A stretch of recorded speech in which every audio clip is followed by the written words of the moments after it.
The National Anti-Money Laundering Oversight Committee, NAMLOC, recently conducted a crucial anti-terrorism training and sensitization session aimed at deepening members' understanding of the United Nations Security Council resolutions and the Financial Action Task Force's recommendation number 6.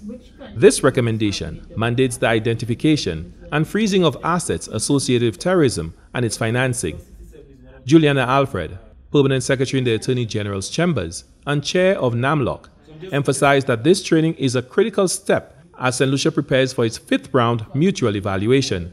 She added that recommendation number 6 is one of 7 areas for which St. Lucia has requested re-rating, underscoring the government's commitment to strengthening its compliance and effectiveness in counter-terrorism financing. We are going to be attending plenary, and at that plenary, St. Lucia applied for 7 recommendations for re-rating, and I'm happy to report that all 7 recommendations have been re-rated positively.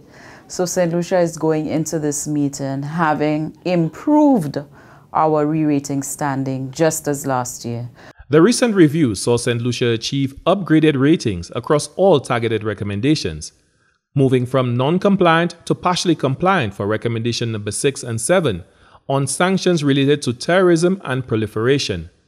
Recommendation 26, which covers the regulation of financial institutions, also advanced from non-compliant to largely compliant. Further progress was made with recommendations 15, 28, 33, and 38, all moving from partially compliant to largely compliant ratings. Alfred was also grateful for the government's support to bring on board a full-fledged staff to implement the framework. The obligations to the CFATF and to FATF are perpetual, if I can use that word. And it means that we need to have an institutional mechanism to be able to deal with these recommendations. And so Cabinet committed the financial support to ensuring that we do now have a 6-person team in the first instance as a support mechanism to implement the CFATF recommendations and to ensure that St. Lucia is in a better place for the 5th round, because 5th round is coming. The 5th round mutual evaluation will focus on St. Lucia's effectiveness in implementing and monitoring legislative amendments that strengthen the anti-money laundering framework. So when the assessors come to St. Lucia for our 5th round mutual evaluation, this is what they'll be focused on.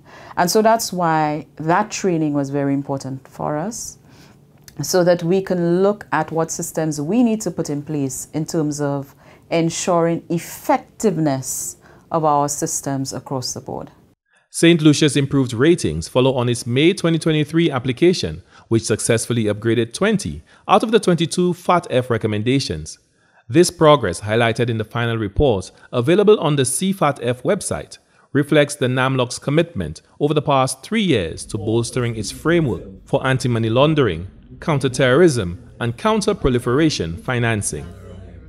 For the National Competitiveness and Productivity Council, Glenn Simon reporting.